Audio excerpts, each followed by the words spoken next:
he's a hairdresser that's just a typical. That's what hairdressers have issues with. That's why I wanted to own my own salon, because I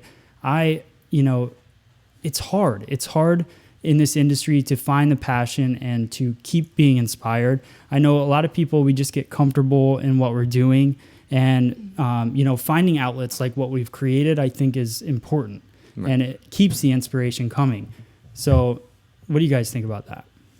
I think that's perfect, because I think that's exactly why we're doing this, for people like him to hopefully get a little buzz of inspiration again, because like you said, it can get, you can rest on your laurels a little too easily in a job like this. So it's really nice to hear something positive like that it's working. Exactly. Whoops. Took my mic off. I'm trying to make microphone adjustment or camera adjustments because I can't switch back and forth 100 times. It's impossible. Look, hey, we're all together. Hi, guys. Okay, so this will be a little easier. All right, Michael Taylor. We love Michael Taylor. He says, are you guys planning to be at the IBS New York show in the spring? If so, I look forward to running into you there. We are. Actually, I just got the official email this morning that we will definitely be there. Cheers. And signing the contract today. That's awesome. So I'm doing a business program there. It's called Mind Your Business. It's a program based on understanding your numbers, tracking your business, setting up systems in the salon. I don't think it costs anything to take the class. Don't quote me on that. That could get me in trouble. But wait until the contract is signed before we say that. Exactly. But I think they have a full schedule list of the classes and everything up on IBS's website. So Google that. Yeah. Yeah. And just a quick little you can bring it up. Shameless plug for that class. I actually, before I started working with Matt, took it 3 different times in different salons that I worked. And it was the first time that I started. I don't know. I feel like up until that point, I was just doing hair and having fun, and I wasn't really thinking about the future or my business or my income. It was just kind of like, well, whatever's on my check is on my check. Here's hoping. And it was just a really great, easy way to sit there and make it something very simple for you to look at and set goals for yourself and ideas of what you'd like to achieve over the upcoming however far ahead you look. So I say go take the class. Thanks, Brian. Worked for me. Appreciate that.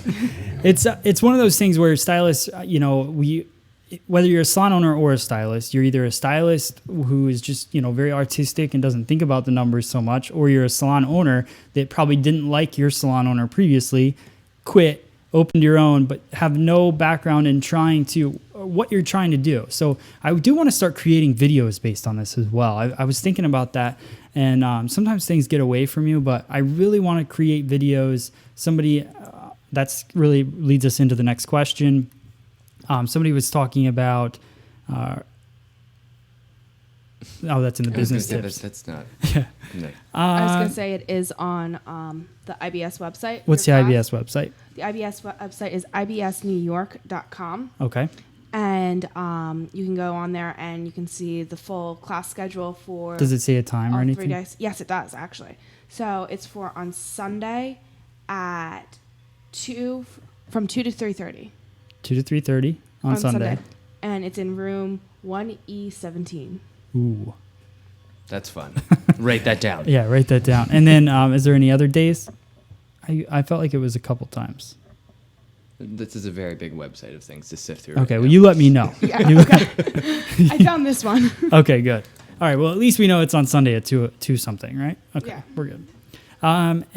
Okay, so next question real quick, then we'll get into the other thing. Will you be offering any hands-on cutting classes? We will.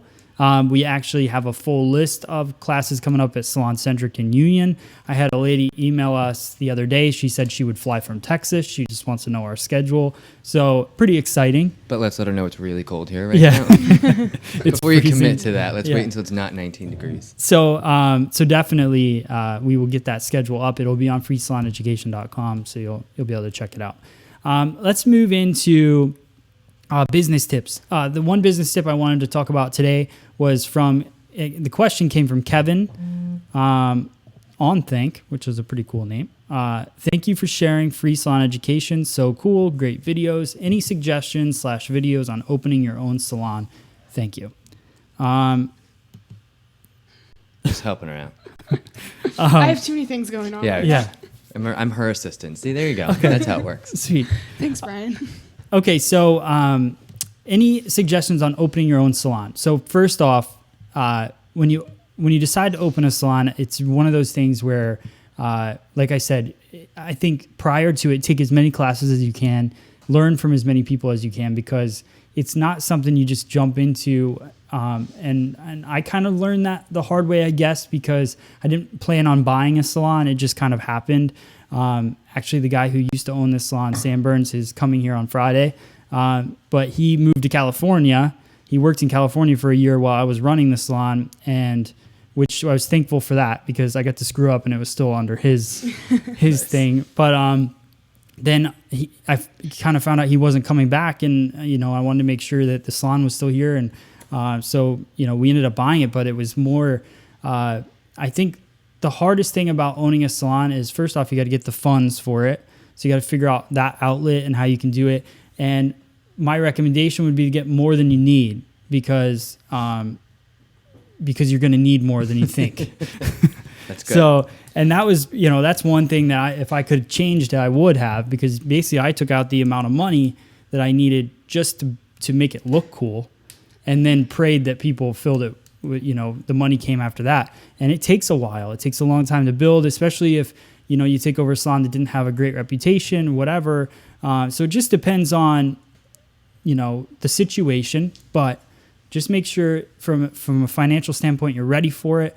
And then from that, just take the classes, learn from people that have already made the mistakes. That's, the most important thing. Well, I don't know if you remember, Matt, because we have a lot of conversations, but I actually, before I started working with you, came to you about potentially opening my own. Yeah. And I got the good advice, and it was basically the same thing you just said, but I think it's really understanding that just because you're a hairdresser and you're maybe good at what you do, that doesn't mean you're the kind of business-minded person that can own a salon. It was really, I didn't jump into it. I took my time to really find out that I don't know that owning is really something I want to do. Like, I love coming to work and doing this job, but I don't know that that's a position that I want to fill, at least not at this point in my life. I think a lot of people look at being a salon owner as like the glory, like Oof, no. it's a crazy job. It's a job where, you go from, I was being a hairstylist, was bringing over $100,000 a year. And then your mind changes. You can't cater to people like you used to. So you lose some of your book. It's just, it's a weird role to put yourself in. I love it because I do love creating an environment, but, trying to do hair, trying to run the place, trying to do all this.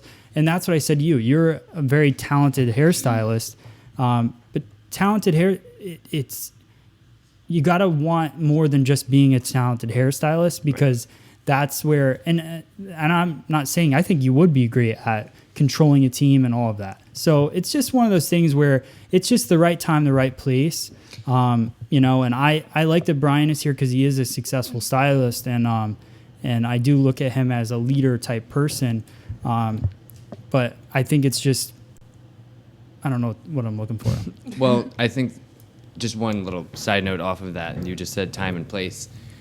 Going around teaching classes in different salons in different areas, I think one of the simplest answers that we can give to him is be very, very smart about your location. Yeah. I have seen wonderful salons completely tank because they put them in the wrong neighborhood. Yeah. And I've seen crappy little salons do really, really well because they just so happen to get at the right intersection of the right streets, and take your time and understand that location is huge, and hiring the right people. Right. Because, get a good spot, get the right team. Yeah. You're golden. And the way that you do that, because it's easy to say it, and finding the right location, you just got to really study that. But finding the right people is going into the schools and donating your time to the school, teaching the students, and handpicking the team that you want.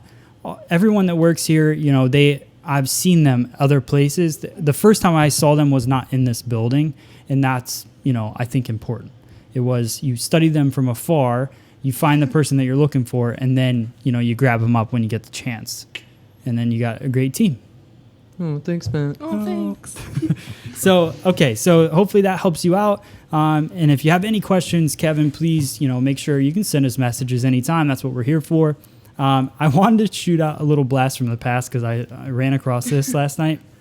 So did you guys see this movie ever? No. So I was thinking back, and actually when Michael wrote that big long message to us about being inspired and everything, I just remembered being in beauty school, and this movie, I watched it over and over. It's like this kid who he's in a hair competition, but his family was all hairdressers. It's a pretty decent movie. Are people talking to you?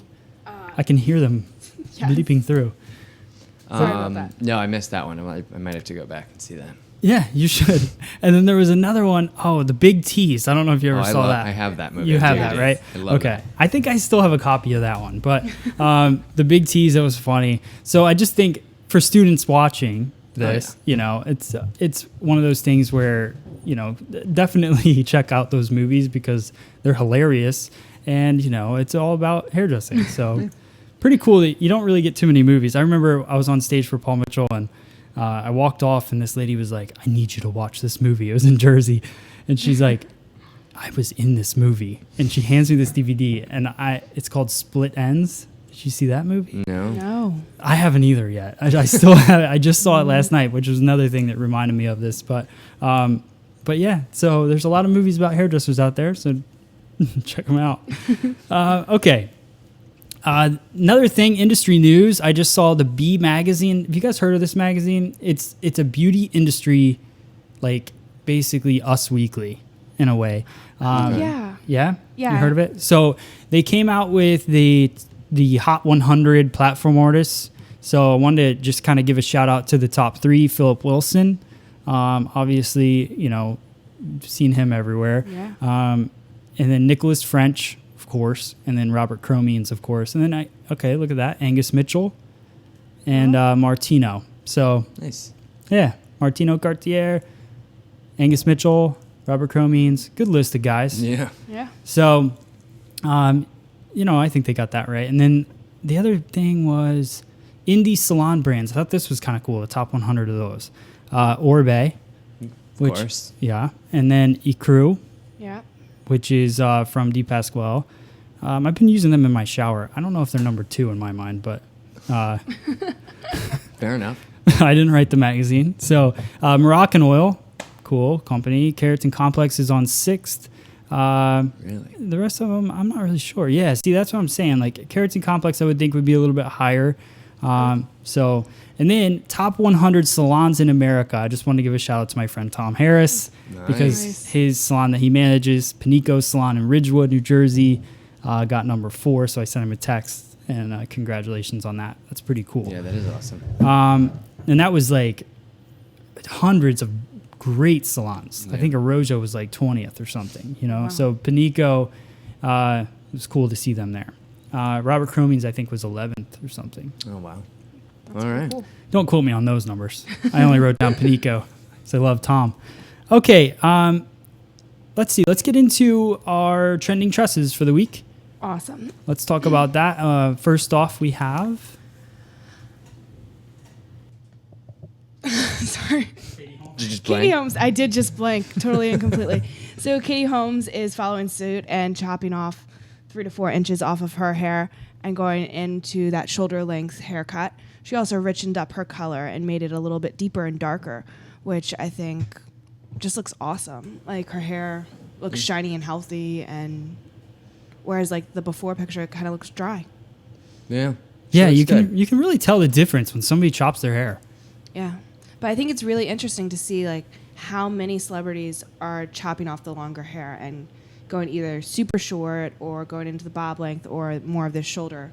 I'm starting to think it's this big conspiracy, like all the girls in Hollywood are like, let's all chop our hair off to make everyone in America chop their hair off, and then we'll get extensions. And then we'll have short hair. Yeah, I good. agree. That's I hilarious. agree. So I thought that was fun. And then I was about to go to that slide and then I didn't, and then it went anyways. So there